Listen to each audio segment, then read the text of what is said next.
The rain in New Orleans had a way of making the streets shine like they were lined with oil, slick and treacherous. Marcus Hill was used to treacherous ground. Gulf War vet, mechanic, black man in a city where a handshake meant one thing in daylight and something else entirely after dark. He saw her near the docks barefoot, dressed, clinging like it wanted to drag her down. A wedding dress, of all things. She carried a battered leather case like it was the only thing keeping her upright. "Need a ride?" he called. She looked up, eyes glassy but sharp. "Please, anywhere but here." Her name was Tiana Brooks, a jazz singer with a voice like bourbon poured over ice. She told him she just walked out on her own wedding to Senator William Godfrey. Marcus had heard the name. Everyone in Louisiana had. The man could smile in your face, while his other hand emptied your pockets. By morning, trouble had a name, a face, and 3 men in black suits pounding on Marcus's workshop door.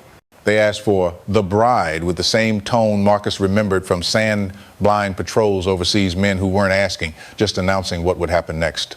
When he said she wasn't there, they left, but the message was clear. The senator wanted her back. What they didn't know was that Tiana had more than fear in her case. She had tapes, photos, and a little black book listing names, dates, payoffs. Godfrey had shown her too much, thinking control was the same as loyalty. Marcus called an old friend, Detective Leroy Gaines, one of the few black cops who hadn't been bought or broken. Leroy was already chasing Godfrey's shadow but lacked proof. Now, proof sat in Marcus's kitchen, drinking his last cup of chicory coffee. They hatched a plan.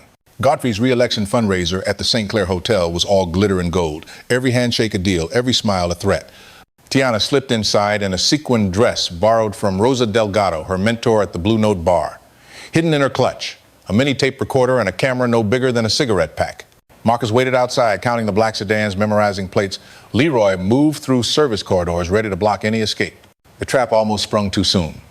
Godfrey spotted her, smile sharpening to something predatory. "Thought you could run, darling?" Marcus was through the side door before the first hand reached for her. A veteran's grip and a mechanic's strength. He pulled her clear and didn't stop until they were in the truck, tires screaming against wet pavement. That night, the evidence went to the New Orleans Tribune. By dawn, the headline was already burning through the city. Senator Godfrey's harbor empire exposed.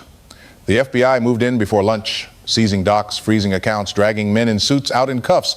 Godfrey was indicted, but Marcus knew men like him didn't vanish quietly.